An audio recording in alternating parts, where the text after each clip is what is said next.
बुगला और चीता। बहुत समय पहले की बात है। एक गांव के पास एक बहुत बड़ा और सुंदर बाग था। उस बाग में हर तरह के पेड़ पौधे, फूल और रंग बिरंगे फल थे। वहाँ हर सुबह एक छोटा प्यारा बुगला आता और वो बाग के एक आम के पेड़ पर बैठकर मीठी मीठी बातें करता और खुशी खुशी गुनगुनाता।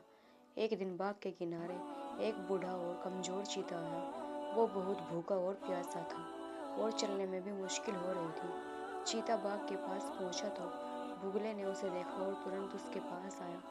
उसने चीते से पूछा, आप इतने थके हुए और उदास क्यों लग रहे हो? चीते ने भारी आवाज में कहा, बेटा, कई दिनों से मुझे खाने के लिए कुछ नहीं मिला है। जंगल में कहीं भी फल नहीं बचे हैं और मैं अब बहुत कमजोर हो गया हूँ। बुगला चीते की हालत देखकर उसने सोचा, अगर मैं इसे कुछ खाने को न दूं तो शायद ये भूख से मर जाएगा।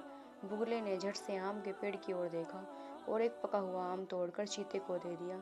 चीते ने खुशी खुशी वो आम खाया और उसके चेहरे पर राहत का भाव आ गया। चीते ने बुगले को थैंक यू कहा, तुमने मेरी जान बचाई। छोटे से होते हुए भी तुमने मेरा ध्यान रखा।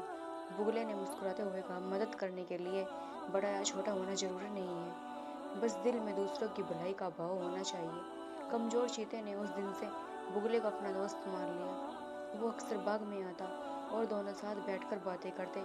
बुगला हर दिन उसे अलग अलग फलों का स्वाद चखने देता और उनकी दोस्ती गहरी होती गई। कुछ दिन बाद उस बाग पर एक शिकारी ने कब्जा करने की योजना बनाई। शिकारी ने एक दिन जाल बिछाकर चीते को फंसाने की कोशिश की, लेकिन बुगले ने शिकारी की चालाकी देख ली। उसने जल्दी से चीते को चेतावनी दी और चीते को उस जाल से बचा लिया। इस तरह चीते ने बुगले का कर्ज चुकाया और उसकी रक्षा की। इस कहानी से शिक्षा: मदद का भाव उम्र, आकार या ताकत पर निर्भर नहीं करता।